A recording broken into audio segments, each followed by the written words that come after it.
collectif Schizophrénie et à l'UNAFAM. C'est une association qui reprendra les valeurs qui sont chères à la plupart d'entre nous. C'est lutter contre la stigmatisation, informer sur les troubles psychiques, sur les soins, qu'ils soient médicamenteux, psychosociaux, pour promouvoir la réhabilitation des personnes qui ont ces troubles. C'est aussi pour soutenir les aidants et soutenir les professionnels et bien sûr faire connaître et soutenir la recherche. Dans cette association, toute personne intéressée par nos objectifs sera la bienvenue, qu'il soit proche, sympathisant, professionnel ou patient bien sûr. Et tout le monde nous sera précieux pour poursuivre cette série de conférences et pour proposer encore d'autres actions. Une assemblée constituante aura lieu à la fin de ce mois. Si vous souhaitez nous rejoindre, vous pouvez le faire en mettant un petit mot sur l'adresse mail que vous connaissez, Schizowie67. Merci Laurence de nous faire une présentation sur la thématique générale des addictions qui permettra de donner quelques éléments chiffrés pour qu'on sache un peu tous de quoi on parle. Merci Monsieur le Professeur Bernard, Fabrice, pour moi. Merci beaucoup pour cet accueil chaleureux et puis de m'avoir invité à cette table ronde. Je crois que c'est l'occasion aussi de faire le point, de remettre toujours à jour nos connaissances sur le sujet et puis de s'enrichir mutuellement de nos points de vue. Voilà, donc je vais essayer de vous faire un petit topo simple sur addiction et troubles psychiques. Et donc l'idée c'est de parler évidemment de la schizophrénie, mais aussi de parler d'autres troubles. Et puis aussi de vous faire un point, un scope un peu plus précis sur ce que sont les addictions. Alors on va faire un petit état des lieux, et puis on va voir si toutes les drogues sont addictogènes au même niveau. Puis on va parler des addictions, de la schizophrénie, mais aussi des autres pathologies, et puis des relais de prise en charge. Alors vous savez que l'addiction, c'est un phénomène culturel ancien. C'est pas quelque chose qui se sépare de nos sociétés au fur et à mesure du temps, c'est même quelque chose qui est de plus en plus ancré dans nos sociétés. Et quand on parle d'addiction, eh bien, on peut remonter très très loin, on a encore des pratiques chamaniques actuellement qui existent, c'est même l'objet de reportages télé récemment encore, et ces pratiques eh bien, sont associées à des prises de produits, vous savez, des champignons hallucinogènes. Et puis on a des idées véhiculées par rapport aux produits depuis la nuit des temps. Regardez, ces photos étaient encore dans la rue des Frères il n'y a pas tellement longtemps. La bière est nourrissante, celle-ci en boit, celle-là n'en boit pas, donc avec clairement une incitation pour les femmes allaitantes à boire de la bière. Alors à côté, on a un petit garçon qui se donne à cœur joie de finir les fonds de bouteille au baptême de son petit frère, probablement, ou de sa petite sœur. Donc vous voyez déjà quelque chose qui est très ancré dans nos représentations et depuis longtemps. Alors une problématique sociétale globale. Pourquoi? Eh bien parce que de toute façon, la créativité est liée à la prise de produits.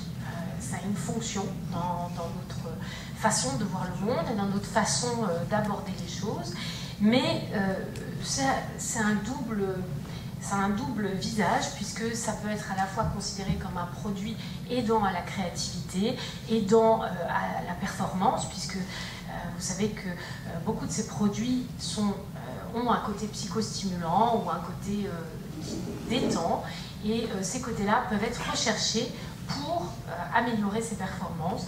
Mais c'est aussi un poison, parce qu'une fois qu'on en prend, eh bien, on a le risque de devenir dépendant à ces produits, et à ce moment-là, de grandes difficultés à s'en débarrasser pour fonctionner normalement. Du point de vue de l'état des lieux, en France, on n'est pas en reste du point de vue de l'addiction. Vous savez que l'alcool est un problème majeur de santé publique en France, comme d'autres produits.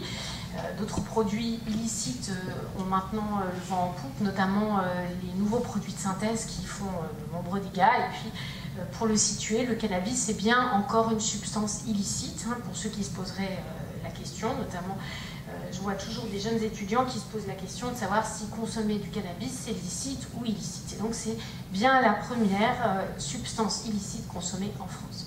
Alors, vous voyez les chiffres qui sont toujours aussi impressionnants, 36 millions d'expérimentateurs de tabac. Vous voyez qu'au niveau de l'alcool, on a 47 millions d'expérimentateurs et on a des usagers quotidiens quand même importants pour le tabac, plus importants que pour l'alcool. Vous voyez qu'aussi au niveau du cannabis, on a un certain nombre d'usagers quotidiens, près d'1 million. Et puis cocaïne, ecstasy, héroïne sont des produits qui sont beaucoup plus à la marge, toujours beaucoup plus à la marge actuellement, mais avec le développement des nouveaux produits de synthèse, on a quand même des consommations qui deviennent plus que festives, avec des jeunes qui finalement ont une évolution de leur consommation, consomment de l'ecstasy ou des nouveaux produits de synthèse tous les week-ends, soit de façon festive, soit de façon de plus en plus fréquente. Par exemple, l'ecstasy, on a près d'1% de consommateurs réguliers d'ecstasy chez les jeunes, et donc ça c'est quand même quelque chose qui pose d'énormes problèmes. Donc la tendance de l'évolution de ces consommations, c'est effectivement de s'orienter vers des produits psychostimulants, psychoactifs, de type nouveaux produits de synthèse, mais avec une persistance des consommations des anciens produits, héroïne, tabac, alcool, mais aussi des produits dits qu'on disait des drogues dures, telles que la cocaïne ou l'héroïne. Et le mode de consommation a changé les dernières années, puisqu'on est plus sur des polyconsommations que sur des consommations d'une substance. Et ça, je crois que c'est important parce que ces polyconsommations donnent des tableaux tout à fait particuliers chez nos patients, avec une précocité de l'initiation qui fait des dégâts beaucoup plus importants que lorsque ces consommations sont initiées plus tardivement. Alors, précocité de l'initiation, c'est 16 ans et avant 16 ans. Alors, pour parler aussi de produits non produits, c'est-à-dire d'addictions comportementales qui ont le vent en poupe, on peut parler d'usage hebdomadaire d'appareils électroniques. Vous voyez que nos adolescents sont des usagers importants de la télévision, de l'ordinateur, des consoles et des tablettes. D'autant plus qu'ils y ont accès, c'est-à-dire que quand la tablette est dans la chambre de l'enfant, de l'adolescent, du jeune adulte, eh bien forcément l'accès va favoriser l'usage et on a donc une augmentation importante de ces taux d'usage. On n'est pas là pour en parler plus que ça aujourd'hui, mais je voulais vous y rendre sensible. Alors toutes les drogues sont-elles addictogènes? C'est une vraie question qu'on peut se poser, c'est-à-dire est-ce qu'on pourrait finalement consommer un produit psychoactif sans avoir des effets de dépendance? Eh bien, donc, il y a déjà quatre grandes catégories de produits, les dépresseurs et les stimulants, et puis les hallucinogènes et les antipsychotiques. Et ces produits vont avoir un potentiel addictogène qui est très variable en fonction du type de produit consommé, avec un potentiel addictogène très fort, par exemple pour le tabac, à égalité avec la cocaïne. Vous voyez aussi des niveaux de dépendance qui sont en regard des dégâts physiques, avec des dégâts physiques qui sont très importants pour la cocaïne, pour l'héroïne, avec des niveaux de dépendance qui sont particulièrement importants pour ces deux produits, mais aussi pour le tabac. Donc substances illicites, substances licites, drogue dure, drogue douce. Je crois qu'il ne faut plus se poser la question, on parle de substances psychoactives, et les dégâts, que ce soit des drogues licites ou des drogues illicites, peuvent être particulièrement importants en termes physiques et en termes psychiques, et ça on va le voir ensuite. Alors qu'est-ce que c'est finalement, comment définit-on l'addiction? Alors, les catégorisations de la prise de produits se font entre l'usage et le mésusage. Alors, il y a évidemment le non-usage, être abstème, ou être abstinent. Abstème, c'est-à-dire ne pas consommer du tout, abstinent, avoir cessé sa consommation. L'usage, par exemple d'alcool, de tabac, de produits licites, l'usage le comportement, par exemple l'utilisation de machines à sous. L'usage à risque, je consomme quand je suis au volant de ma voiture, je consomme dans une situation où je me mets en danger, où je mets les autres en danger. L'usage nocif, je consomme et j'ai des répercussions de cette consommation sur le plan psychique et sur le plan physique, c'est-à-dire j'ai des répercussions par exemple somatiques. Le lendemain matin, quand je me lève, j'ai mal à la tête, j'ai mal au ventre, j'ai la diarrhée, etc., etc. Et puis j'ai des répercussions psychiques. Eh bien, j'ai du mal à me concentrer le lendemain d'une alcoolisation, j'ai du mal à effectuer les tâches que je suis censée effectuer sur la journée. Ça, c'est un usage nocif. La dépendance, elle, comme l'usage nocif et les usages à risque élevé, eh bien, font partie du mésusage. À la différence que dans la dépendance, il y a ce qu'on appelle un phénomène de tolérance, c'est-à-dire la nécessité d'augmenter la consommation du produit. Donc il faut augmenter votre consommation de produit pour obtenir le même effet. Et cet effet, ce n'est pas un effet plaisant qui est recherché. C'est un effet pour compenser les effets de manque, c'est-à-dire les effets liés à l'arrêt du produit. Pour fonctionner normalement, le sujet qui est dépendant a besoin de son produit. S'il n'a pas son produit, il ne peut pas fonctionner normalement. Notamment avec l'alcool, c'est très visible. Si vous n'avez pas votre produit, eh bien, vous ne pouvez pas faire vos activités parce que vous avez des tremblements, vous êtes en nage, vous suez facilement, et il y a même des symptômes plus graves qui peuvent advenir. Notamment, lorsque donc, on est dépendant, quand on arrête le produit, on a des phénomènes de sevrage, comme on vient d'en parler, de sevrage physique. Donc ça, c'est les éléments que je vous ai donnés avant, par exemple pour l'alcool, mais aussi des phénomènes de sevrage psychique, c'est-à-dire j'ai envie de consommer le produit, j'ai un besoin irrépressible de consommer le produit. Vous avez peut-être tous entendu parler du craving, l'envie de façon irrépressible de consommer le produit. Alors il y a différents types de prévention à chaque étape de l'évolution du processus addictif pour une personne. Alors on va parler un petit peu, maintenant que vous avez en tête ce que l'addiction, eh bien on va parler un peu plus de la schizophrénie et de ses liens avec l'addiction. Alors l'addiction peut être un facteur de risque, ce n'est pas une cause, c'est un facteur de risque, c'est-à-dire qu'il y a des vulnérabilités et ça va augmenter le risque d'apparition d'une schizophrénie, notamment le cannabis, lorsqu'il est consommé de manière précoce, donc avant l'âge de 16 ans, et de manière sévère et régulière, plusieurs joints par jour, eh bien, risque d'augmenter l'entrée, risque de précipiter l'entrée en schizophrénie. L'abus d'alcool augmente aussi le risque, on en parle rarement, mais l'abus d'alcool augmente le risque de troubles psychotiques chez l'homme et chez la femme. La cocaïne, la méthamphétamine, on voit de véritables bouffées délirantes aiguës sous ces produits, et puis les nouveaux produits de synthèse. Donc, des facteurs de vulnérabilité qui ont été identifiés au niveau génétique et qui vont favoriser cette transition psychotique. Sur la vie entière, on considère que chez les patients souffrant de schizophrénie, eh bien 50% vont développer une addiction, alcool, cannabis, tabac.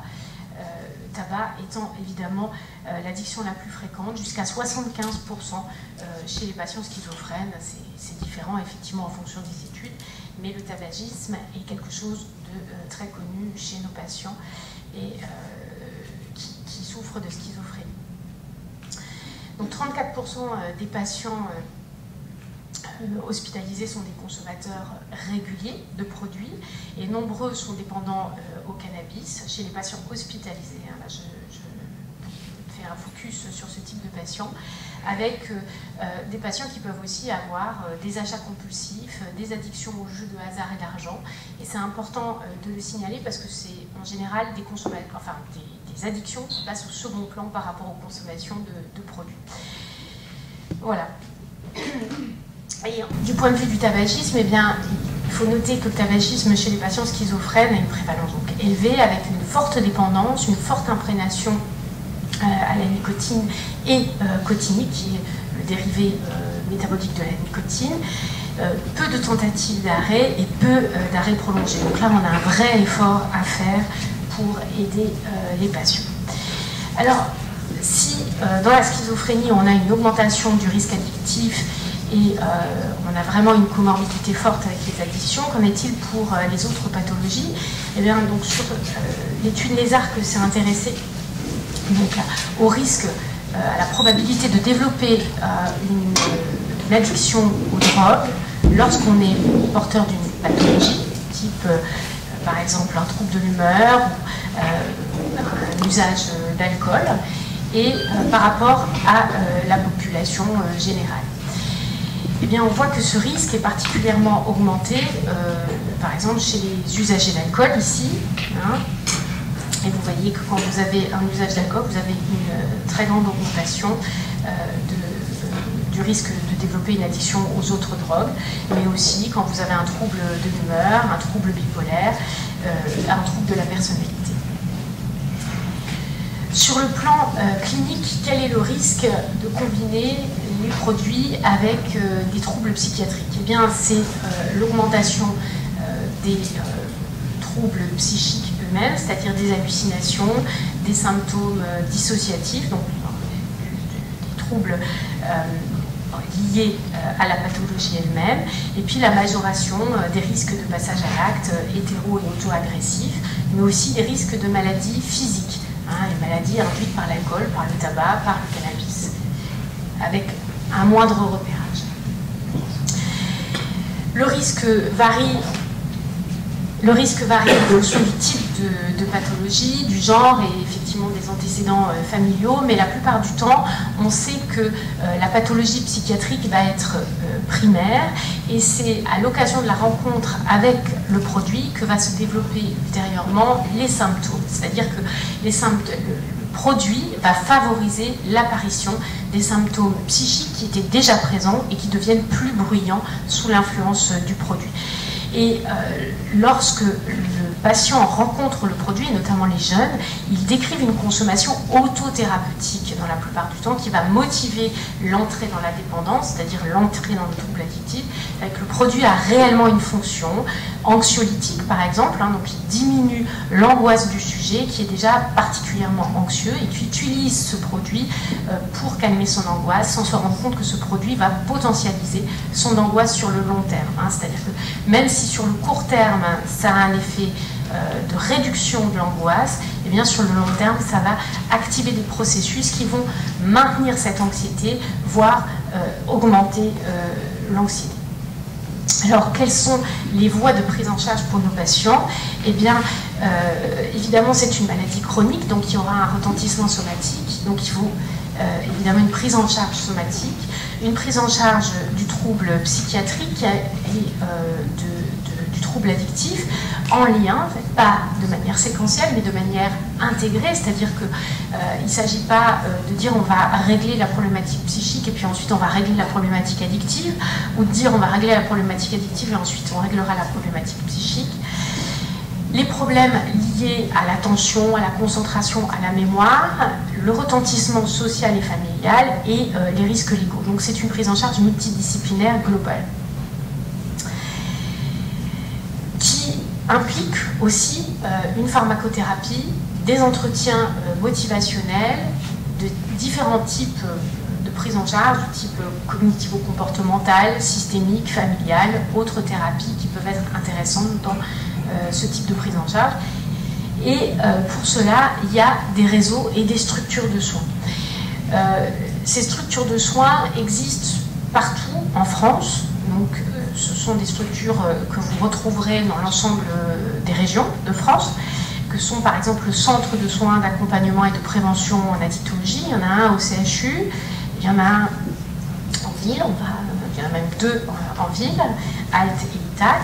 Les CARUDRE, hein, les centres d'accueil et d'accompagnement à la réduction des risques pour les usagers de drogue. Donc là, ça s'adresse à des gens qui sont plus injecteurs et qui ont des risques de transmission des virus par le biais de leur consommation injectée. Des réseaux et des structures de soins type les consultations hospitalières d'addictologie plus spécialisées dans la prise en charge des troubles psychiatriques qui impliquent une multidisciplinarité, et l'équipe de soins et de liaison en addictologie, c'est-à-dire que quand un patient est hospitalisé sur le CHU, eh bien, il y a une équipe de liaison n'importe où dans le CHU qui peut passer. C'est-à-dire, vous êtes hospitalisé pour une fracture en orthopédie, eh bien, on peut passer vous voir si vous avez un problème addictif en orthopédie. Et puis, il y a des lits de sevrage. Je vous ai dit qu'il y avait des symptômes graves à l'arrêt des consommations de substances. Eh bien, il y a quand même l'arrêt de la consommation d'alcool chez les gens dépendants peut être particulièrement préjudiciable. Il y a des risques mortels à arrêter sa consommation d'alcool sans être accompagné pour certains patients. Et donc, il y a des lits de sevrage à destination de ces patients-là. Évidemment, tout le monde ne va pas nécessiter un sevrage en milieu hospitalier, mais pour certaines pathologies, c'est nécessaire, et surtout quand il y a un retentissement somatique important, une grande précarité ou un trouble psychiatrique qui nécessite une prise en charge particulière. Enfin, une fois qu'on a réussi à aider le sujet à se séparer de sa consommation, eh bien, il y a des centres de soins de suite et de réadaptation que vous connaissez peut-être sous le nom de centres de posture. Et ce sont des centres qui aident à la consolidation du sevrage, avec des spécificités diverses, c'est-à-dire des axes de prise en charge qui peuvent être divers en fonction des centres de posture. Voilà, je vous remercie de votre attention.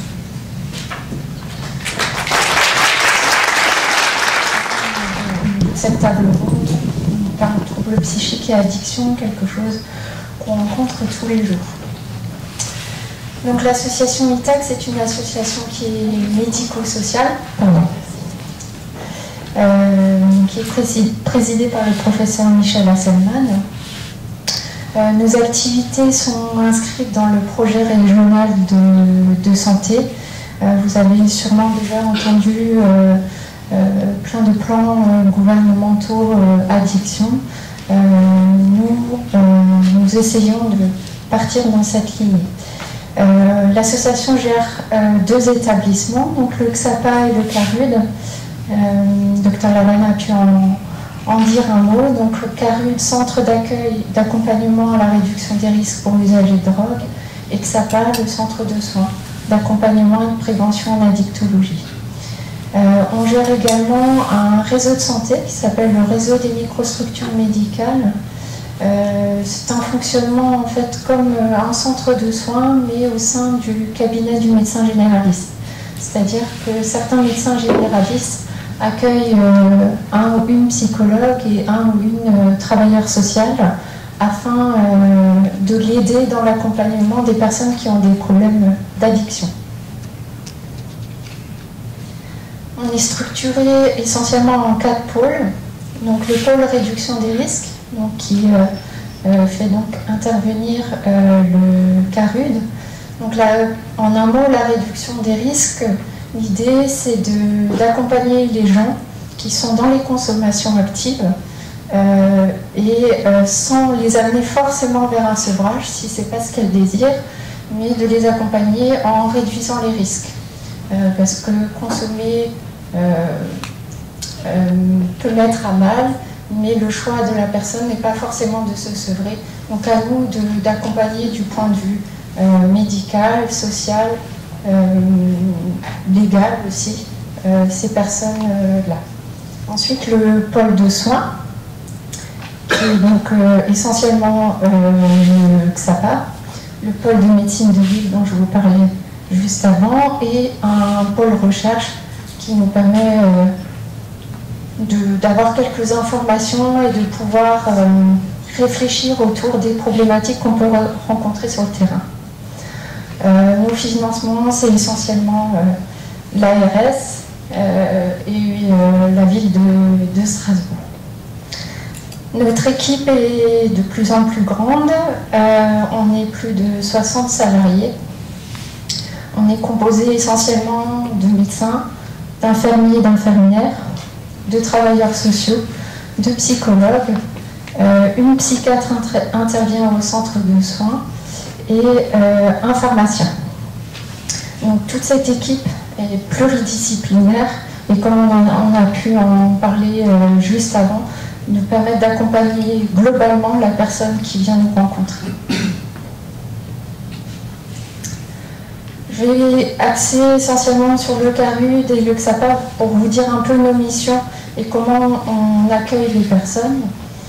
Donc le CARUD, c'est vraiment de pouvoir accueillir toute personne avec une problématique d'addiction qui souhaitent en parler, qui ne souhaitent pas forcément se sevrer ou forcément être pris en charge, mais de pouvoir avoir des repères, avoir quelqu'un à qui en dire quelque chose, et que si sa demande venait à évoluer, et que cette personne ait des personnes référentes et puisse aller vers une démarche de soins par la suite. Donc comme je vous disais, c'est des personnes qui sont dans des consommations actives. Donc notre idée aussi de prévenir et de limiter les contaminations, notamment VIH, hépatite B, hépatite C, et notamment en délivrant du matériel à usage unique pour les personnes qui injectent, qui sniffent ou qui fument certaines drogues. On propose aussi des dépistages systématiques pour ces maladies-là, des vaccinations. On travaille autour du risque d'overdose et on prévient, on prend en charge les troubles psychiatriques, en tout cas les symptômes psychiatriques aigus qui peuvent être associés aux consommations. Notre mission, c'est aussi de pouvoir donc accueillir, mais aussi d'orienter les personnes selon leurs problématiques, selon leur envie aussi.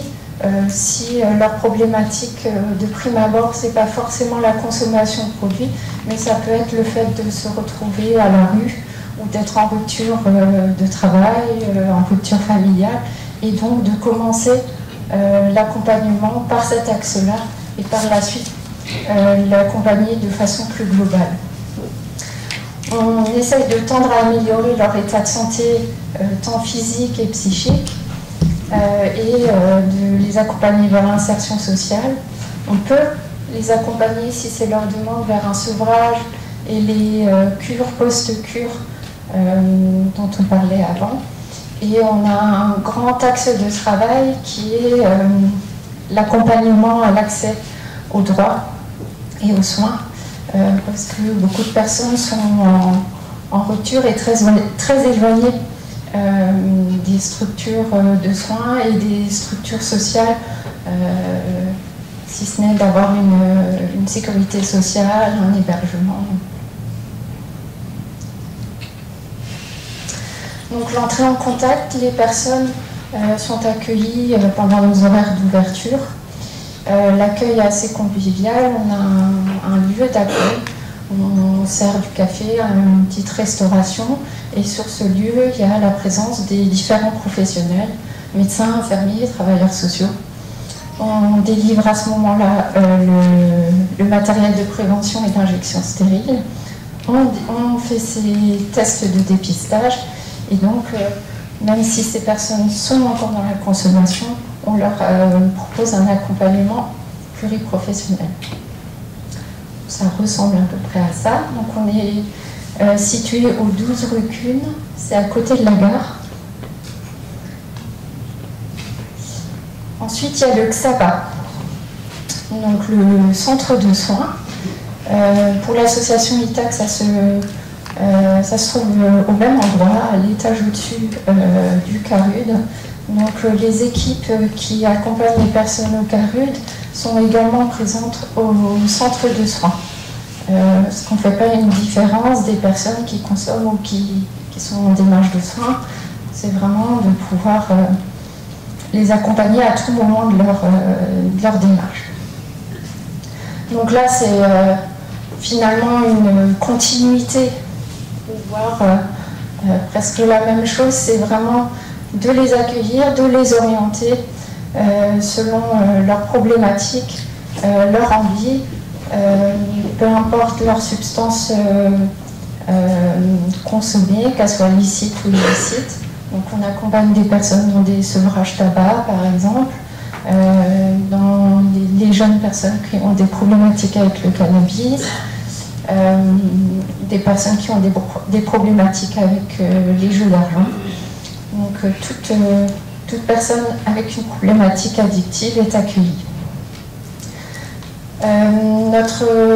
Quand la personne souhaite entrer en démarche de soins, elle est rencontrée par les différents professionnels Et ces professionnels sont ces référents et l'accompagneront dans la durée, dans cette démarche de soins, vers des sevrages, vers des traitements médicamenteux, vers de l'accompagnement psychologique, vers de l'accompagnement social. Il nous arrive de proposer d'autres manières de contact, de faire des ateliers sur les lieux d'accueil, de proposer des sorties culturelles. Une autre façon d'entrer en contact avec les personnes que la seule façon de la démarche de soins et de l'accompagnement médical. C'est un accueil qui est individualisé, qui est en ambulatoire. Ça veut dire que le soir, on ferme, les personnes sortent de l'endroit, retournent dans leur vie quotidienne. Ce n'est pas de l'hospitalisation.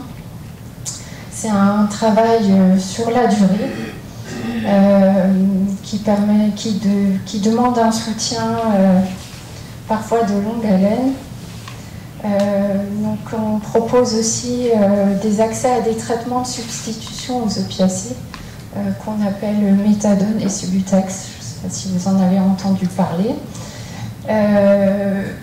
Les soins qu'on propose sont gratuits et anonymes. Donc les personnes qui viennent dans l'association, il n'y a aucune information qui peut sortir de l'association en dehors de sans leur consentement, pardon. Donc ça c'est donc le XAPA, pareil à la rue Kuhn, au premier étage. Voilà, après je pense qu'il est important, c'est les échanges et les questions que vous aurez. C'était une petite vue d'ensemble de l'association TAC. Merci. Bonjour à tous, donc je suis Charles Nicole, directeur général de l'association Nouvelle-Alsace. Je suis très heureux de participer ce soir à cette soirée, pas du tout en tant que spécialiste de la question, plutôt observateur et concerné dans le cadre des accompagnements que l'on fait à cette question des addictions et des consommations. C'est un sujet préoccupant tant il est vrai que les conséquences des addictions et des consommations sont un vrai frein à la qualité des parcours de vie des personnes. Donc on va vous présenter très humblement une situation comme on en vit quelques-unes dans les 7 ou 8 établissements et services que l'on gère. Et si vous voulez bien, juste avant, je vais vous présenter l'association Nouvelle-Alsace. On a une caractéristique, on existe depuis 40 ans. On a quelques caractéristiques. La première, c'est qu'on est exclusivement attaché à accompagner des personnes en situation de handicap psychique. On est la seule association établissement social et médico-social à le faire dans le 67.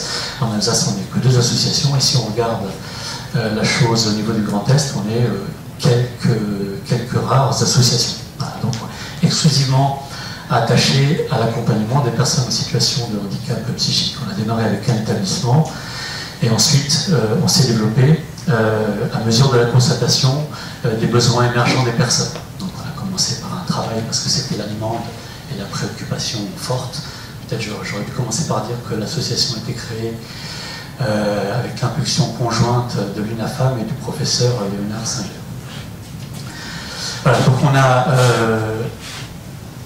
2 pôles essentiels qui regroupent les services suivants. Donc un pôle travail, composé d'un ESAT, d'une entreprise adaptée et d'un service d'insertion au milieu ordinaire du travail, et un pôle hébergement constitué d'un SAPA, d'un service d'accompagnement foyer-appartement, dont le responsable, Fanny vous parlera plus avant dans un instant.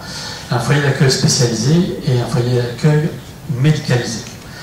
Alors, la deuxième caractéristique de Route Nouvelle-Alsace, c'est-à-dire qu'on a créé cet établissement, comme je le disais tout à l'heure, à mesure qu'on a constaté les besoins, à mesure que les personnes nous ont dit qu'on a des besoins supplémentaires, et à mesure que les familles nous ont dit voilà le type de besoin que nous souhaiterions voir pourvu.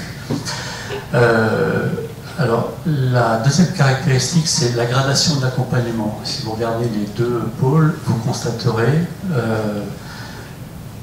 surtout au pôle travail, parce que je vois que pour l'hébergement, c'est pas forcément dans l'ordre, mais qu'on a une gradation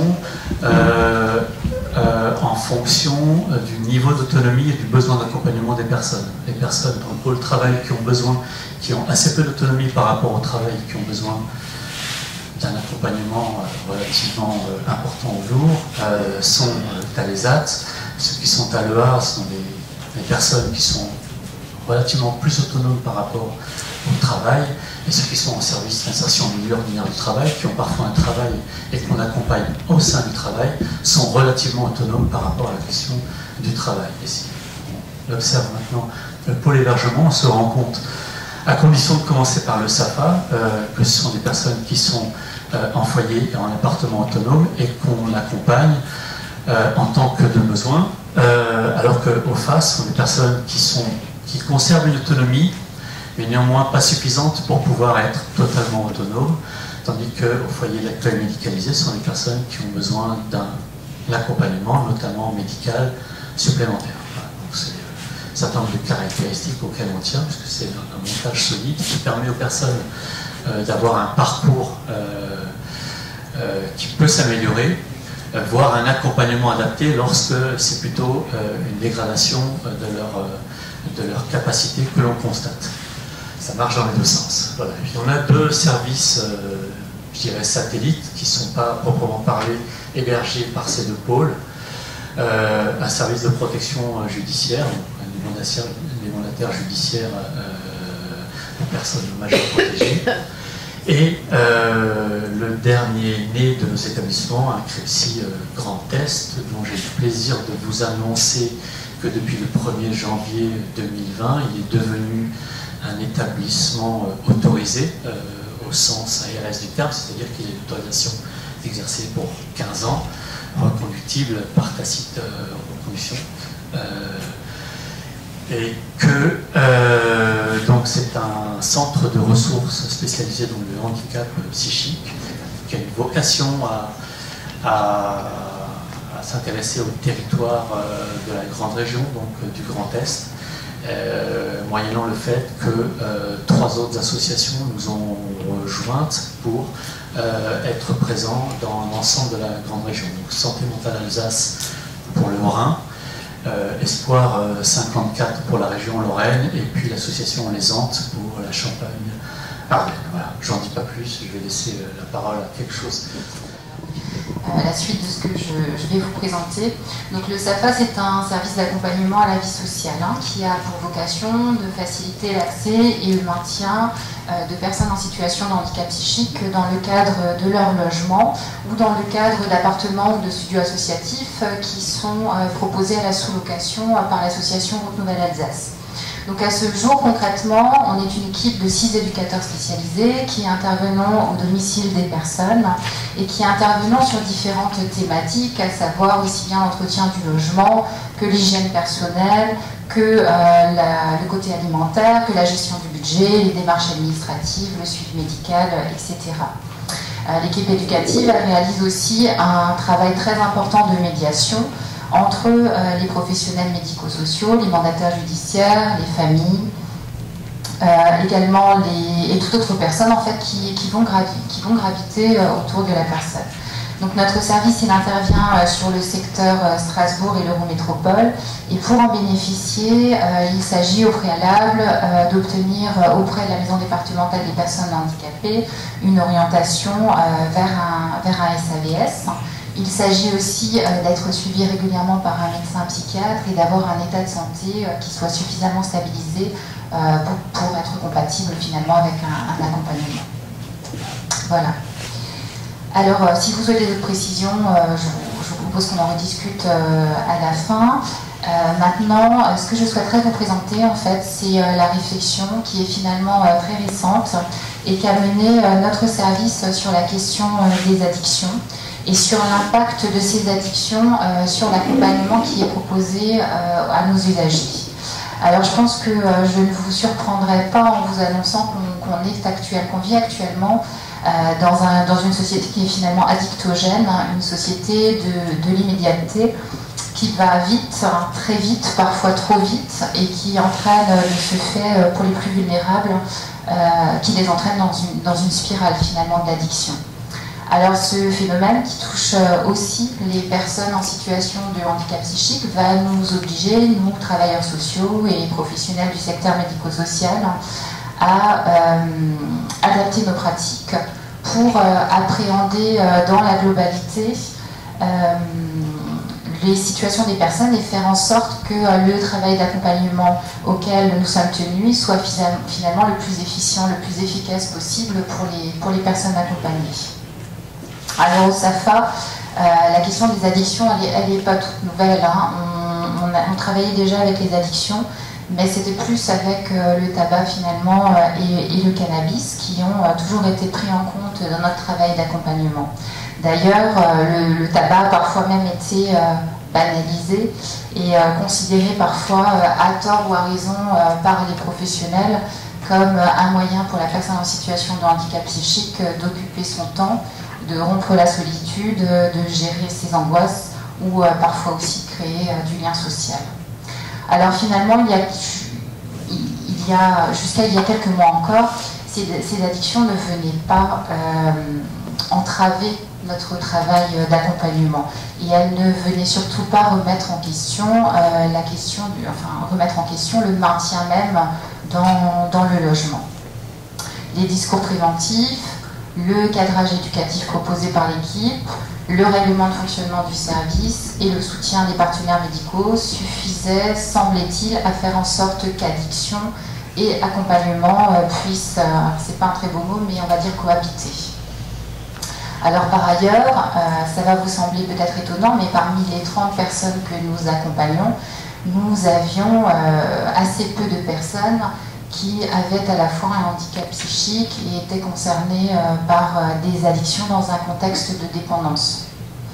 Mais depuis quelques mois, on constate que les personnes nouvellement accompagnées nous confrontent aujourd'hui à une toute autre réalité et nous obligent forcément à revoir nos pratiques d'accompagnement et nous obligent à revoir notre manière de considérer ces addictions. Alors pour la première fois, dans le cadre de nos visites à domicile, on va entrer en contact avec le produit et avec les effets du produit. C'est-à-dire, pour vous donner un exemple, c'est en intervenant au domicile d'une personne, en l'aidant à entretenir son logement, que l'éducatrice constatera pour la première fois la présence d'une paille et d'un petit pochon blanchâtre vide sur le bord de la baignoire. Alors bien sûr, qu'est-ce que ça induit? L'équipe s'interroge, se pose de multiples questions, telles que quel discours est-ce que je dois tenir à la personne lorsque je constate de telles choses, comment est-ce que je me positionne, comment est-ce que je peux réaliser ma mission d'accompagnement dans ce contexte-là, et aussi quelles sont finalement mes responsabilités et mes devoirs lorsque je me retrouve moi-même face au produit. Alors bien sûr, dans l'équipe, chacun pense avoir la meilleure des réponses, alors tantôt moralisatrice, tantôt inventive, tantôt compréhensive, et parfois même des réactions très, très maternantes. Et certains dans l'équipe avoueront même craindre le produit et de ce fait commenceront à nourrir de manière un peu insidieuse des inquiétudes même vis-à-vis du consommateur. Alors heureusement, malgré les divergences sur la conduite à tenir et sur les discours à adopter en pareille situation, toute l'équipe s'accordera à dire qu'on ne peut bien sûr pas fermer les yeux et qu'à notre niveau, on ne trouvera pas les réponses à ces difficultés-là et qu'il va s'agir forcément de prendre contact avec des équipes spécialisées dans un premier temps pour obtenir un appui conseil face à certaines situations et dans un second temps pour se former. Alors c'est pour cette raison qu'on a rapidement pris contact avec le centre d'addictologie, le XAPA, de l'hôpital civil, qui a su très rapidement nous guider dans les premières réponses à apporter aux personnes. Et ensuite, comme on le souhaitait, on est allé plus loin dans la démarche d'information et on a formulé auprès du GERAS, qui est le groupe de recherche en addictologie de Strasbourg, une demande de formation que l'on a construite avec eux et qui a été formulée sur la base des réflexions qui avaient été précédemment menées par l'équipe. Alors dans un premier temps, ce qu'on a souhaité apprendre lors de ces formations-là, c'était de connaître effectivement les différentes addictions, avec ou sans produit, en termes d'effets, de modalités de prise, d'impact pour la santé au niveau somatique et psychique, de prise en charge médicale, mais ce qui intéressait beaucoup l'équipe, c'était de mieux comprendre pourquoi certaines personnes étaient amenées à consommer et de comprendre les effets recherchés par la personne lorsqu'elle consomme. Dans un deuxième temps, ce qui nous tenait à cœur et ce qui était essentiel, c'était finalement d'apprendre à connaître et à identifier le réseau de soins et d'accompagnement spécialisés sur le territoire, à savoir les salles de consommation, les XAPA, les centres de pause-cure, voilà, tous les établissements que l'on serait amené par la suite à contacter en cas de besoin. Et dans un troisième temps, on a réalisé une étude, on a fait une étude de situation qui ont été proposées par les travailleurs sociaux pour finalement connaître les bonnes réponses et aussi arriver à introduire un premier échange sur le produit avec la personne. Alors cette formation, elle a eu lieu quelques semaines plus tard et on y a associé d'autres professionnels issus des différents services de RNA et qui étaient confrontés aux mêmes difficultés et aux mêmes questionnements. Alors c'est lors de cette formation par exemple qu'on a découvert la notion de craving, vous en avez parlé juste avant, la notion aussi de réduction des risques. Parce que dans nos têtes, juste avant ça, pour nous, s'attaquer à l'addiction, c'était forcément que la personne soit suivie dans le cadre d'un sevrage, ce qui n'est pas forcément le cas. Alors à ce jour, qu'est-ce que ça nous a apporté? Les équipes, elles sont maintenant à même d'apporter une première réponse aux personnes accompagnées, à aborder les situations d'addiction, alors je ne vais pas vous dire sans réticence, mais avec moins de réticence, et à initier avec les personnes concernées des échanges autour du produit et autour de leurs effets, sans que, et ça nous interrogeait beaucoup, sans que soit mis à mal le lien de confiance que l'on avait pu créer précédemment avec elles et qui met parfois du temps à se construire. Alors maintenant, les équipes, elles se précipitent moins. Et elles ont surtout l'opportunité de se reposer sur de nouveaux partenaires issus des CARUD, des XAPA, des centres de pause-cure et de tout autre établissement spécialisé dans la région. Et ce travail en partenariat, qui reste récent, on continue aujourd'hui à le construire au gré des nouvelles situations qu'on peut rencontrer. Alors finalement, on a appris à composer, donc Monsieur Lécole vous le disait, on a un établissement qui accompagnant des personnes en situation de handicap psychique. Quand on a commencé notre métier, on a tous appris à composer avec le handicap psychique, avec les variations de l'état de santé des personnes. Et aujourd'hui, on réapprend à composer avec les addictions, mais en gardant toujours à l'esprit que ce travail, finalement, il ne peut se réaliser que si la personne le souhaite et l'accepte. Et c'est ce sur quoi nous continuons à travailler aujourd'hui. Donc, je vais faire très rapide parce que je vous représente ma collègue du CAMU, je peux la présenter comme une collègue, le Centre d'aide médico-psychologique de l'Université de Strasbourg, qui n'a pas pu être là aujourd'hui. Donc au pied levé, je vais la remplacer. Donc j'ai pris des notes parce que je ne fais pas partie du CAMU. Moi, je coordonne la mission handicap de l'Université de Strasbourg au sein du service de la vie universitaire. Mais le CAMU est un partenaire privilégié de notre service, bien évidemment, tout comme le service de santé universitaire. Donc je vais tenter de le présenter quand même parce que c'est, il me semble, un centre incontournable de l'adolescence à l'âge adulte avec le public que nous accueillons nous, au sein de l'université. Et donc, pour vous situer ce qu'est le CAMU, ce centre d'aide médico-psychologique a 24 ans d'existence. Il est situé vraiment de façon très attenante au campus universitaire de l'Esplanade, dans les mêmes locaux que le service de santé universitaire et dans les mêmes locaux aussi que le service de prévention et de santé des personnels de l'université. Donc vous voyez que cette proximité géographique fait que, et puis nous on est aussi juste à côté, la mission handicap, fait qu'on peut accueillir, accompagner, orienter les jeunes qui ont ce type de trouble. 24 ans d'existence, le CANU. On rappelle quand même que le président d'honneur est le docteur Michel Patrice et que la directrice médicale est le docteur aussi Myriam Riegert, qui fait partie des hôpitaux universitaires de Strasbourg. L'objectif principal du CANU, c'est de permettre aux étudiants de poursuivre leurs études de façon la plus fluide possible, tout en se soignant, donc pour ceux qui présentent des troubles psychologiques et psychiatriques. C'est une équipe pluridisciplinaire qui est composée donc de 8 médecins psychiatres, mais qui ne sont pas là à plein temps, ils viennent 3 heures de vacation hebdomadaires chacun, une équipe de 4 psychologues, 2 assistantes sociales et même une conseillère d'orientation qui travaille aussi sur le projet d'orientation, de réorientation des jeunes qui parfois sont en difficulté et ne savent pas forcément où ils veulent aller. La démarche, c'est une démarche de prévention, de diagnostic et de soins. Et je vais vous donner quelques chiffres clés pour que vous ayez. Alors, je ne les ai pas notés, je n'ai pas fait de PowerPoint parce qu'on m'a demandé d'intervenir ce matin. Donc voilà. Mais on pourra, voilà, comme c'est enregistré, vous pourrez retrouver les données.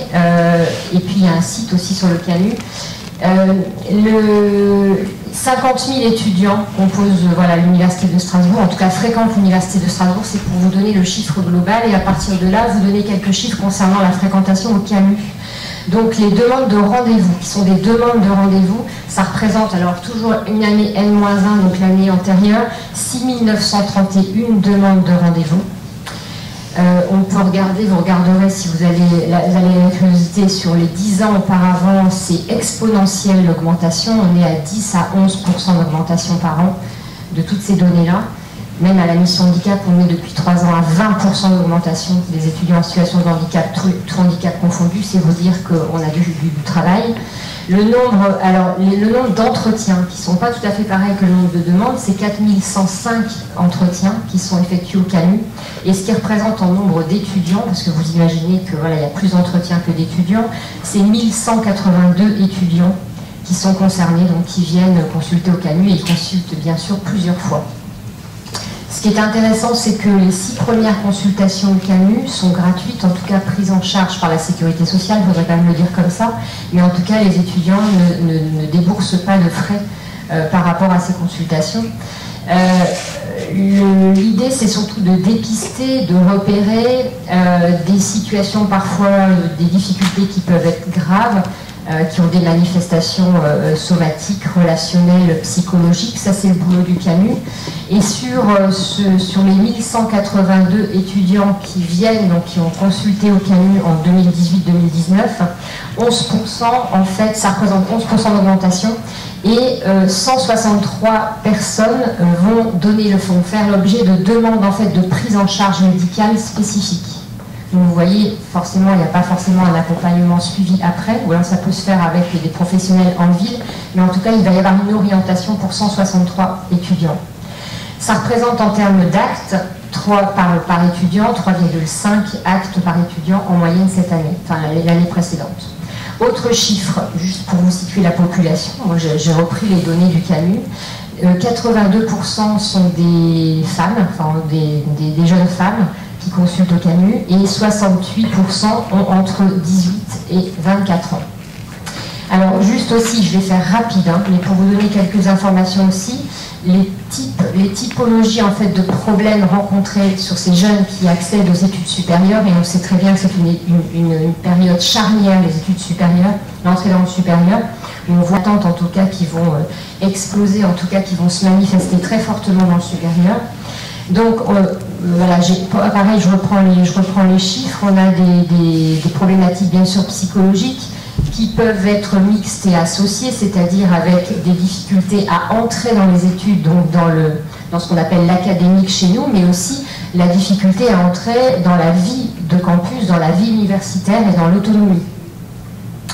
Donc, un public qui fréquente beaucoup au début et la rentrée universitaire. Alors, la rentrée universitaire pour le CANU, le SSU et la mission handicap, c'est jusqu'en fin décembre. C'est vous dire que ce n'est pas la première semaine de septembre. Donc, on les voit de façon très, très, très poussée, ces étudiants-là, au premier semestre. Ce sont des étudiants qui consultent beaucoup parce qu'ils sont en première année d'études supérieures et parce que c'est difficile d'arriver en études supérieures et à l'université. Beaucoup d'étudiants aussi étrangers, 23% de la population des étudiants à l'Université de Strasbourg sont des étudiants étrangers, donc les ruptures avec le pays d'origine, l'éloignement familial, etc. Créent aussi des troubles, en tout cas des choses qui peuvent se révéler de façon temporaire, voire durable. Alors, des troubles de l'humeur, ça représente 12%. Alors, on met dedans aussi ce qu'on appelle la bipolarité. Je vous apprends rien, je ne suis pas forcément spécialiste, avec parfois des épisodes dépressifs sévères ou moins, d'ailleurs, mais qui peuvent en tout cas se présenter. Donc ça, c'est 12% de la population. Des symptomatologies anxieuses, névrotiques, qui ont somatoformes, c'est 26%. Et nous, je peux vous dire aussi qu'à la mission handicap dans notre bureau et en entretien, on en rencontre beaucoup. Des troubles de l'adaptation et du stress. Le stress, c'est le mot qui revient, je suis anxieux et je suis stressé, c'est le mot qui revient le plus dans les entretiens. 31% des étudiants. Et les troubles aussi, dans les grandes typologies, troubles alimentaires, donc c'est 4% des étudiants. Sur tous ces étudiants-là, et là je raccroche ma casquette coordinatrice de la mission handicap, 58% des demandes, enfin 58% des étudiants font des demandes d'aménagement de leur cursus et ou des examens. Voilà. Aussi du CAMU, c'est d'avoir créé notamment, alors je vais donner 3 projets et après je m'arrêterai là, et si vous avez des questions, je serai à votre disposition, de créer ce qu'on appelle les étudiants relais cités et les étudiants, le réseau Rescue. Alors ce sont 2 groupes d'étudiants différents qui agissent les uns dans les résidences universitaires, donc c'est un partenariat avec le Crous, dont l'objectif c'est d'identifier, repérer des étudiants qui seraient en situation d'isolement, de repli sur eux. On parlait tout à l'heure des pratiques, notamment des jeux vidéo, etc. Ça, c'est un phénomène qu'on voit beaucoup arriver aussi à l'université, des étudiants qui ne sortent plus du tout de chez eux, qui ne sortent plus du tout de leur chambre universitaire. Donc l'idée, c'est avec ces étudiants relais, de pouvoir les repérer et de pouvoir les amener vers les réseaux d'aide existants en interne, bien sûr, à l'université et à l'extérieur. Et pareil, sur le campus en général ou sur les campus, parce qu'on a aussi des campus délocalisés, de pouvoir repérer des étudiants qui seraient en souffrance ou en difficulté pour les orienter aussi vers les personnes ressources. Et ce sont des étudiants qui sont formés par la psychologue, une des psychologues du CAMU, et qui sont sous supervision aussi pour leur travail et leur retour terrain. Voilà, je m'arrête là, j'essaie d'être brève. J'imagine que vous brûlez d'impatience de poser vos questions, donc le micro va arriver jusqu'à vous dès lors que vous levez la main. Je pense que pour des questions de droit à l'image, cette séquence consacrée plutôt à des interactions avec le public pourrait être coupée pour la mise en ligne, de manière à respecter justement l'anonymat. On est très sensible à ce que vous avez dit. Là, moi j'ai une question en matière de chiffres, parce que quand on voit tout ce que vous nous proposez, je trouve ça très bien, très positif, mais je regrette un peu qu'on ne puisse pas, peut-être que vous n'en avez pas, de chiffres global entre ce qui est proposé et la demande. Je le rapporte un peu à mon cas personnel, où j'ai mon fils qui en les attend depuis 3 ans et demi, et je me dis tout ça c'est très bien, et bravo pour tout ce qui est fait, mais par rapport au pouvoir public, qu'est-ce qu'on fait par rapport au volume? Parce que c'est bien de répondre aux besoins d'une minorité, mais on en laisse quand même une majorité à côté. Sentez-vous libre de répondre pour une question qui vous concerne. Je pense que vos points de vue complémentaires aussi peuvent être intéressants. Mais 3 ans de demande par rapport à quel service? Par rapport à un SAVS. Ah, c'est parce que je me disais bien que c'était pas pour moi. On n'avait pas compris tout de suite. Alors, c'est vrai qu'au niveau de la demande, elle explose, notamment pour les SAVS. Alors, nous aussi, ça nous questionne, puisque quand on voit nos listes d'attente qui dépassent la cinquantaine, la centaine de personnes, et qu'on a un agrément que pour 30, malheureusement, on fait avec ce qu'on a. Plus particulièrement quand les services d'accompagnement proposent, comme le nôtre, un accompagnement sur la durée, donc qui va s'arrêter au moment où la personne n'en aura plus besoin. Donc autant vous dire que le turnover est finalement assez faible. On a entre 3 et 4 personnes qui quittent le service par an, donc ça veut dire 4 personnes qui l'intègrent.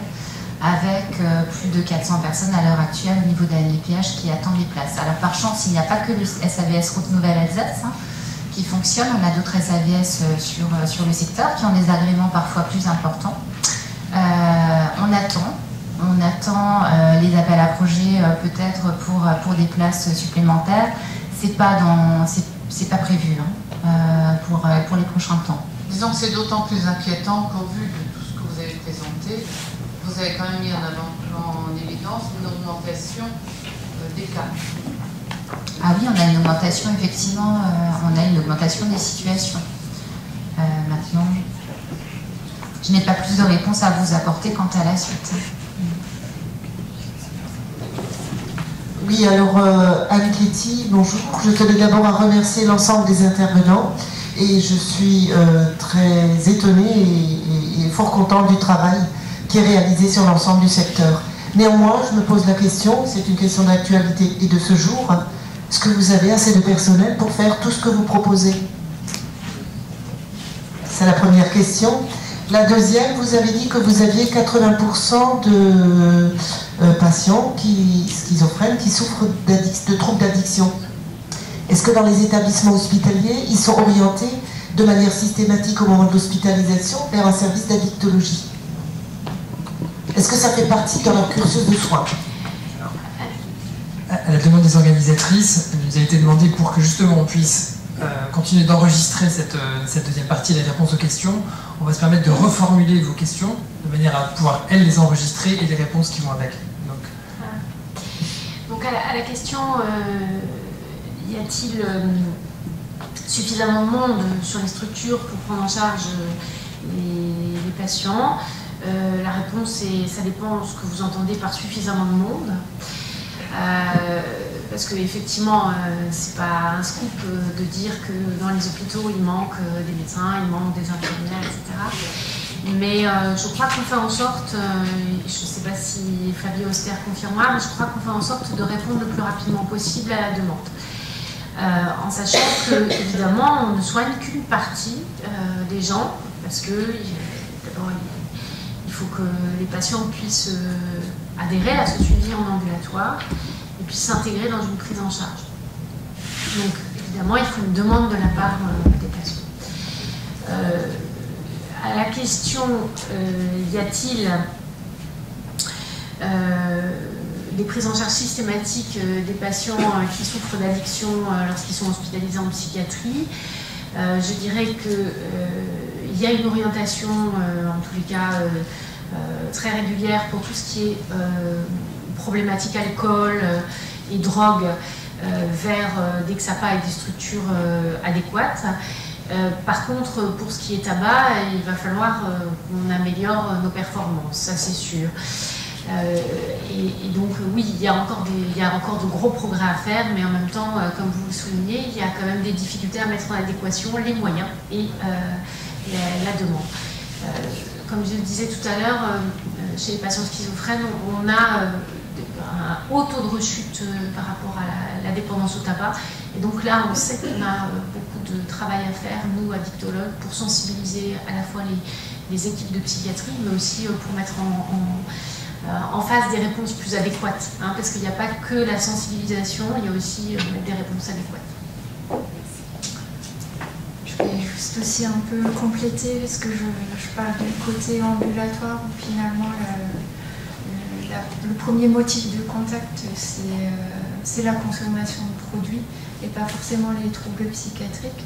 Mais là aussi, nous, on travaille au fait de repérer, d'évaluer s'il y a des troubles psychiatriques et si c'est le cas, de pouvoir orienter. Alors, dans l'association, on a la chance d'avoir une psychiatre qui intervient très régulièrement et je pense que c'est une chance. Mais sinon, de pouvoir travailler avec le service de psychiatrie autour de ce repérage, de cette orientation et du traitement si nécessaire des troubles en parallèle de la prise en charge addictologique comme on le fait en ambulatoire. Et au niveau moyen, effectivement, on a toujours besoin de plus. Merci beaucoup pour votre témoignage. Madame Angers, Blanchette, et peut-être justement, ça m'intéressait d'avoir votre expérience et votre vécu par rapport à la question des addictions. Comment vous abordez justement vous-même, par votre association d'usagers, cette question auprès des personnes que vous accompagnez? Ça m'intéresserait, je pense que... Alors, on répète donc des statistiques, s'il en existe, sur le nombre de sevrages et s'ils sont en augmentation. Et l'autre, la question de la responsabilité pénale en lien avec la question des addictions.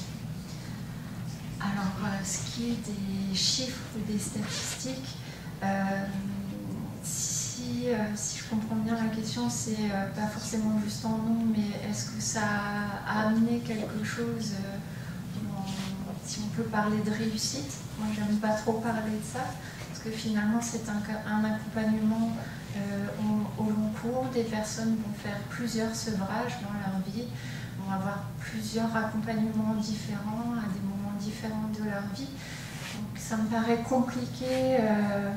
Après, au niveau chiffre, je ne sais pas forcément, peut-être en hospitalier, il y a quelques chiffres sur ça, je ne suis pas certaine, mais en tout cas, ça me paraît compliqué de faire des statistiques sur ce type de prise en charge.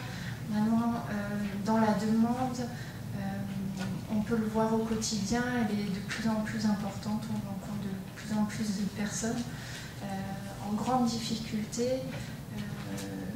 Au sein de l'association, beaucoup de personnes en grande précarité sociale, à laquelle se rajoutent ces consommations, ces addictions, cette problématique. Et je pense que c'est pas cantonné au Bas-Rhin ou au Grand Est, c'est quelque chose qui est visible sur toute la France. Oui. Un travail très important, vous faites un travail extrêmement important. Mais ce qui m'aurait intéressé, c'est d'avoir il y a sûrement des évaluations ou un bilan de cet immense travail qui est fait en matière de réinsertion sociale ou au niveau, effectivement, par rapport au sevrage, même le sevrage partiel. Après, c'est pas pardon, juste pour continuer, finalement, ça se chiffre pas en question d'actes. Donc je pense que c'est difficile on peut avoir des données de sécurité sociale, par exemple au nombre d'hospitalisations liées à telle problématique, certains chiffres de post-cure, on peut avoir ces chiffres-là, mais je pense qu'ils ne sont pas intéressants dans finalement ce qu'on a apporté à la personne, parce que c'est à un moment donné un acte bien précis et par personne, c'est difficile à comptabiliser. C'était en matière d'objectifs thérapeutiques. Ouais. C'est ça ma question. Alors je souscris pleinement à ce que vient de dire Mme Auster, parce que je pense que c'est très compliqué de scinder entre le sevrage réussi et l'hospitalisation pour un autre motif qui va amener à un sevrage. Et par contre, il y a un chiffre qui est assez clair, c'est pour la dépendance à l'alcool, on sait qu'on récupère uniquement une dizaine de % des patients qui souffrent de dépendance à l'alcool. Donc on sait que dans nos structures, qu'elles soient hospitalières ou qu'elles soient ambulatoires, on sait qu'on récupère qu'une toute petite partie de ces patients. Et on sait qu'on a amélioré l'accès aux soins de ces personnes quand on a changé de paradigme et qu'on est passé du toute abstinence vers réduction de la consommation d'alcool.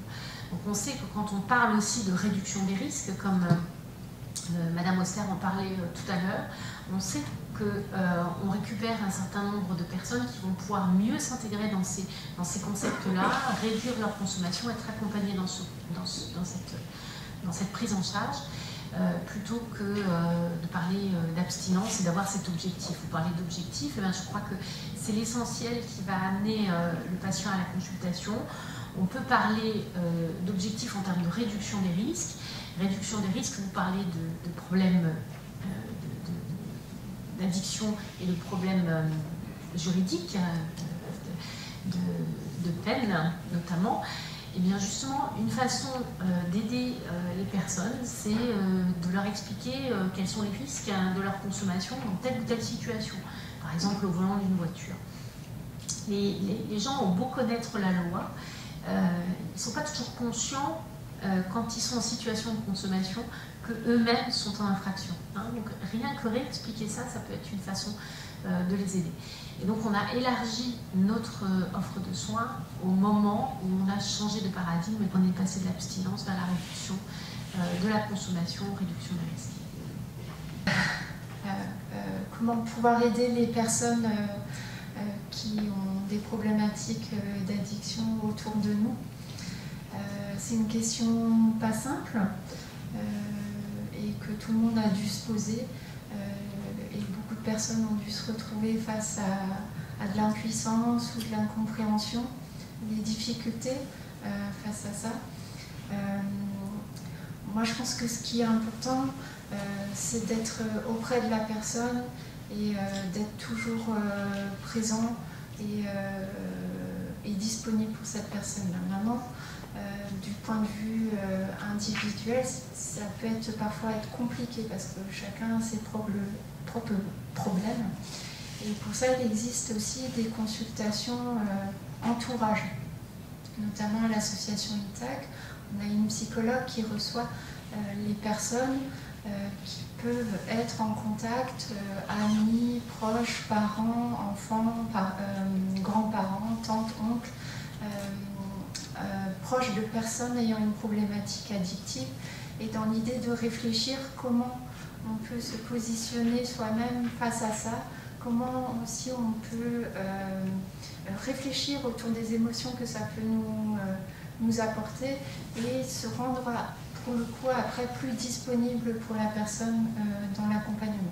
C'est des consultations qui existent aussi à l'hôpital et qui permettent de mettre des mots, avoir des explications aussi par une tierce personne et pouvoir proposer. Et comment, entre guillemets, si on reprend les mots, comment le pousser à aller vers les soins, comment le forcer en fait à arrêter ce produit qui lui fait tant de mal.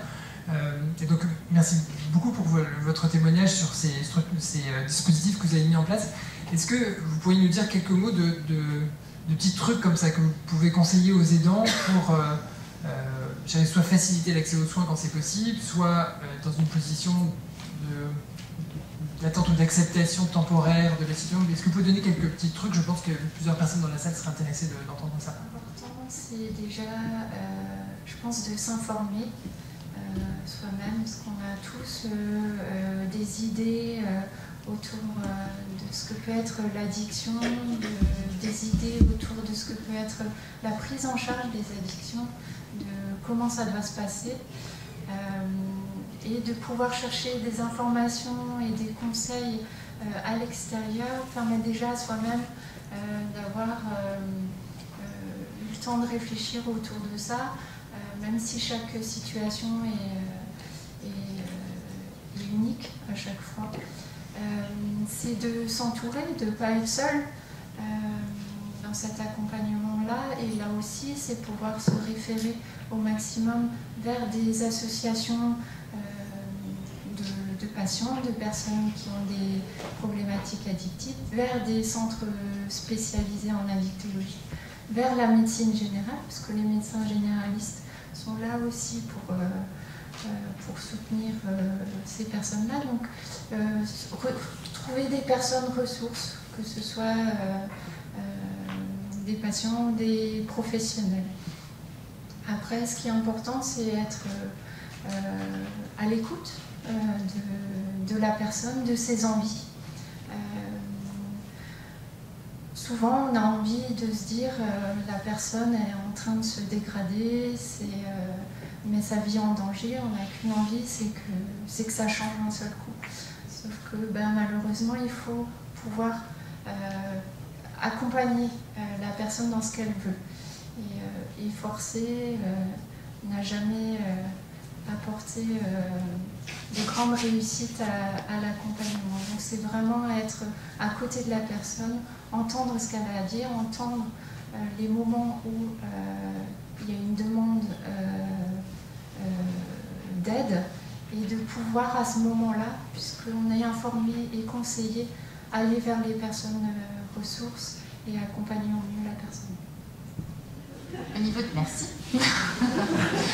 Au niveau de notre service, nous aussi, on a essayé de trouver ce que je pourrais appeler des petits stratagèmes pour essayer de faire face à ces addictions. Je vais vous donner un exemple tout simple, et ça c'est grâce à la formation qu'on a suivie, qu'on a pu aussi peut-être apporter une meilleure réponse que ce qu'on aurait fait sans. On accompagne une personne qui est actuellement dans un appartement associatif et qui a souhaité, en accord avec le service médical qui le suit, débuter une période de sevrage. Et donc, c'est quelqu'un qui a tenu 5 jours et qui, parce qu'on en a échangé avec lui, nous disait que le plus compliqué, c'était de passer ce 6e jour, qu'à chaque fois, c'est l'escalade, qu'à chaque fois, il reconsomme au terme de ce 5e jour. Et donc, ce qui lui avait été proposé, c'est qu'au bout de... Alors, c'est arrivé une première fois, effectivement. Donc, il nous a appelé le 5e jour en disant, bah voilà, une fois de plus, je ne suis pas arrivée à dépasser ce 6e jour. Donc plutôt que de lui dire ah bah, c'est quand même dommage que autant d'efforts pour ça, on a plutôt valorisé le chemin parcouru en lui disant bah, écoutez, moi je trouve ça quand même, on trouve ça quand même courageux de votre part de réitérer l'expérience à chaque fois. C'est 5 jours, c'est 5 jours de gagner sans alcool. Ben, on vous encourage à réitérer et nous on va essayer de vous accompagner là-dedans et d'essayer de franchir le cap des 5 jours avec vous. Et on a une astreinte téléphonique qu'on met en place le soir de 18h jusqu'à 9h du matin dans notre service.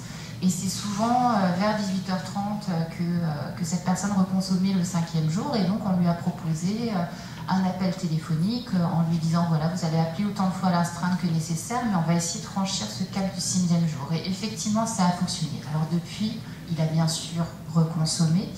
Mais quoi qu'il en soit, petit à petit, on arrive comme ça à franchir certaines étapes et peut-être qu'un jour, finalement, il arrivera à se sevrer totalement et on est de nouveau dans la réduction des risques finalement, puisqu'il consomme moins et nous, ça nous satisfait comme ça et c'est ce qu'on va valoriser. Et je pense que ça, c'est à la portée de tous. Il faut juste accompagner, il faut juste les accompagner, essayer de trouver des petites choses qui puissent les aider sans culpabilisation. Donc la question est comment identifier le seuil entre une consommation qui n'est pas un risque et une consommation qui devient un risque. Enfin, un risque pour la santé et pour... voilà. Donc, par exemple, pour l'alcool, il y a des mesures clairement définies entre une consommation à faible risque et une consommation à haut risque. Une consommation à faible risque, c'est dans les normes de recommandation de l'Organisation mondiale de la santé, et puis une consommation à fort risque, eh bien, c'est bien au-dessus. Par exemple, jusqu'à 6 verres par jour pour un homme. Donc là, il y a des choses très précises, des recommandations très précises. Sur les conduites à risque sous l'imprégnation de produits, eh bien, le risque il va dépendre complètement de ce que vous faites. C'est-à-dire, si vous conduisez des machines sur votre lieu de travail en ayant 2 grammes d'alcoolémie, eh bien, vous êtes dans une conduite à très haut risque. Hein. Oui, je voulais parler par exemple de la consommation de drogue ou de choses comme ça. Oui, c'est le même principe, c'est-à-dire consommer, ça va être la situation qui va définir le danger pour vous et pour autrui. C'est là où on va définir le risque. Hein. Consommer des produits durant la grossesse, c'est une consommation à haut risque, par exemple.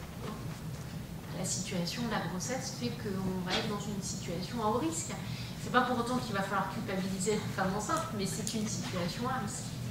Oui, par exemple, pour un adolescent qui consomme de la drogue, à quel moment le parent peut se dire ben là, il fait son expérience de jeune, ou à un moment donné, ben là, ça commence à avoir des conséquences pour sa santé.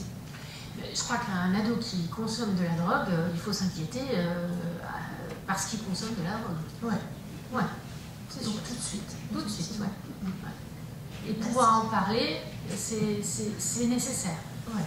Donc là, on a une consultation spécialisée au Campa, qui est animée par moi-même, et je vois des adolescents qui consomment toutes sortes de produits et qui sont addicts aux jeux vidéo et autres addictions comportementales. Ok, merci. Donc la question porte sur les médicaments pour soigner les addictions qui sont eux-mêmes potentiellement addictifs. C'est vrai qu'il y a eu toute cette histoire sur les opiacés qui a fait grand bruit aux États-Unis, mais qui ne concerne pas que les États-Unis. Donc effectivement, question délicate. La question par rapport aux États-Unis, ce sont les médicaments antalgiques, hein, et pas des médicaments psychotropes qui sont délivrés dans le cadre de la prise en charge de l'addiction. C'est vrai que les médicaments qui sont délivrés sur un terrain addictif sont potentiellement eux-mêmes addictogènes. Mais ils ont moins de caractéristiques addictogènes que les produits pour lesquels on les substitue. Donc c'est ça l'intérêt, sinon il n'y a pas d'intérêt. Et la deuxième chose, c'est qu'on sécurise ces prises de produits par différents aspects, notamment par une prise en charge médico-psychosociale. Donc ces produits-là ne sont pas délivrés comme ça. Hein. Par exemple, quand on parle de mise en place d'un traitement de substitution aux opiacés, donc quelqu'un qui est dépendant aux opiacés, on va mettre en place un traitement de type méthadone. On va le faire dans le cadre d'une prise en charge extrêmement resserrée. Et au départ, on va donner ce traitement, l'initialisation méthadone, ça se fait dans un XAPA, de manière très cadrée, tous les jours. Le patient vient prendre son traitement. Donc il ne rentre pas chez lui avec des doses de traitement faramineuses à la maison. Donc c'est comme ça qu'on va cadrer les choses. Et c'est quelque chose qui marche plutôt bien. Bien sûr, on ne peut pas éviter qu'il y ait un détournement du produit, si c'est ça votre question. Pour les autres psychotropes, oui, comme tous les produits, sont potentiellement addictogènes. De fait, pour rebondir, quand les patients sont hospitalisés sous contrainte, on ne leur fournit pas les drogues qu'ils consommaient à l'extérieur. Donc on ne leur donne pas d'alcool à table, on ne leur donne pas de cannabis dans la cour, on leur donne pas tout ça. Donc nécessairement, on est dans une situation, quand il y a une hospitalisation aiguë, de sevrage, entre guillemets, un peu forcé, mais on va prendre ce temps et donc encadré par des médicaments bien sûr, mais on va prendre ce temps de l'hospitalisation, du diagnostic là en l'occurrence, puisqu'il y a encore un doute sur le diagnostic, pour replacer cette question addictive dans le contexte du trouble psychiatrique plus global. Les deux ne font pas bon ménage effectivement, mais les médicaments qu'on utilise permettent justement soit de directement répondre à la question du sevrage, puisque ça agit sur les mêmes récepteurs, soit sinon d'atténuer les effets du sevrage quand il n'y a pas d'antidote ou de molécules pour compenser ces effets. Deux questions qui ne sont pas forcément totalement liées l'une à l'autre. La question du microbiote dans la schizophrénie et dans les addictions. On va peut-être se centrer sur les addictions, sur la schizophrénie, on l'a déjà abordé dans d'autres contextes et à la rigueur on pourra le faire après. Et la question importante ensuite, voilà, la prévention. Alors, du point de vue du microbiote, moi j'ai pas trop d'infos là-dessus, je sais pas si toi tu en as. Il y a la recherche à l'IGBMC actuellement sur un microbiote et déficit sérotoninergique qui pourrait être impliqué dans les consommations de produits. C'est quelque chose qui est en train de se développer. Pour l'instant, moi, j'ai pas plus d'infos que ça. Et, ça sera intéressant, on va regarder ce soir, c'est sûr. Merci de votre question. Peut-être un élément aussi dont j'ai connaissance, je ne suis absolument pas spécialiste du domaine, mais quelques recherches qui ont été faites sur l'influence du microbiote sur la toxicité hépatique en fait, de l'alcool et des personnes qui, avec un microbiote particulier, seraient plus sensibles justement à ces effets de l'alcool par rapport à d'autres. Mais voilà, c'est qu'une partie de la réponse. Mais enfin, là, moi, la question que j'entends, c'est y a-t-il des mécanismes liés au microbiote qui pourraient potentialiser les troubles addictifs, c'est ça Ou qui pourraient soigner, en fait, oui. Voilà, ou soigner par... Et ça, je sais que c'est en cours. Voilà, en tous les cas, qu'il y a des axes de recherche là-dessus, mais j'ai pas les résultats.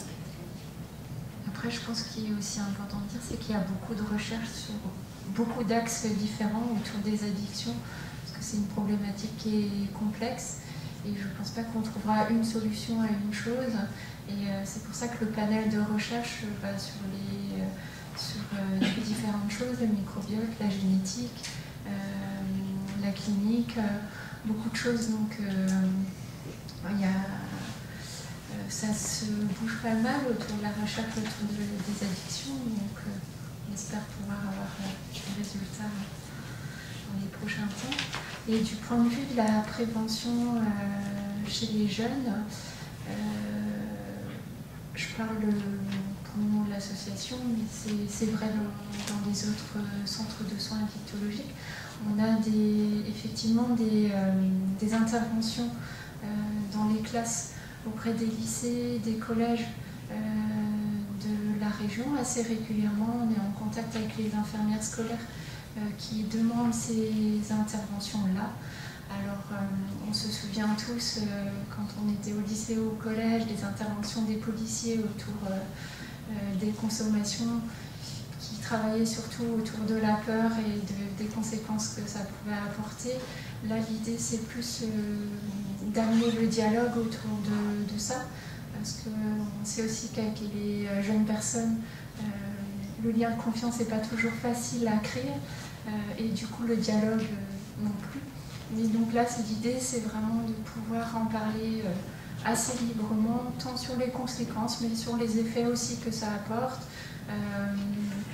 et de pouvoir aussi, là aussi, donner les informations sur les lieux où on peut poser ces questions.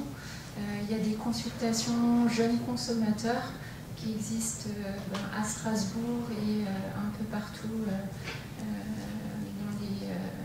dans les villes alentours, qui permet là aussi d'accueillir et les parents et les jeunes en difficulté avec des consommations, que ce soit autour du tabac ou d'autres types de consommation, pour avoir une première discussion autour de ça. Et il existe aussi des interventions auprès des missions locales où les jeunes peuvent être dans des contrats avec les missions locales et on intervient en petits groupes, on parle des addictions à ce niveau-là. Alors il reste encore plein d'autres choses à faire, il y a d'autres associations qui font sûrement plein d'autres types d'interventions, mais voilà un peu ce qu'on propose. Le CIRD notamment est particulièrement impliqué dans ces informations aux jeunes dans les écoles. C'est pas toujours très simple parce qu'on va balayer de l'addiction comportementale aux jeux vidéo vers les substances. Donc le message n'est pas simple actuellement à véhiculer. Mais je pense qu'il y a aussi comment finalement les directeurs d'établissement, les professeurs des écoles se positionnent par rapport à ça. C'est pas que une information délivrée ponctuellement qui va permettre d'accompagner ces jeunes, c'est aussi le repérage de ces jeunes par des enseignants et des directeurs d'école. Bien, donc l'heure tourne et nécessairement nous allons devoir être un peu frustrés de ne pas pouvoir aller tout au bout des questions de l'auditoire. Nous allons devoir terminer et le privilège vous revient de poser la dernière question de Rachette. Merci. J'ai entendu dire que la multiplication des sevrages et des rechutes par rapport à la dépendance à l'alcool mettait sérieusement en danger la santé somatique des personnes et qu'avant de commencer effectivement un sevrage, il fallait être sûr quand même de son... Enfin, il fallait avoir travaillé sérieusement la motivation parce que l'enchaînement des sevrages et des rechutes ça mettait en danger la santé d'une personne. Alors je ne sais pas si c'est vrai. Alors il y a une grosse part de vérité dans ce que vous dites, c'est-à-dire que effectivement le fait de faire un sevrage seul, c'est pas une bonne idée. Il faut être accompagné notamment parce que faire un sevrage, ça a des conséquences. Je vous ai parlé de tremblement, je vous ai parlé de symptômes de sevrage physique. Ces symptômes de sevrage physique témoignent d'une certaine toxicité du sevrage. Donc il faut l'accompagner, ce sevrage, sinon il y a effectivement des risques sur le plan somatique et sur le plan psychique, pas seulement sur le plan somatique. Mais un accompagnement permet d'éviter ces grands risques, en tout cas de limiter au maximum ces risques.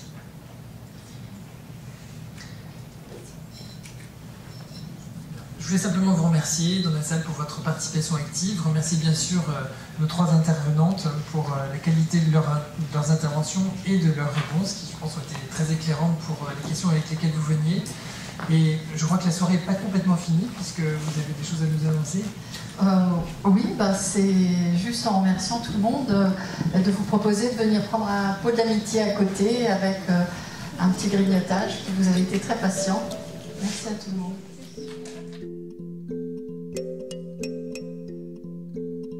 Baoulé, baoulé,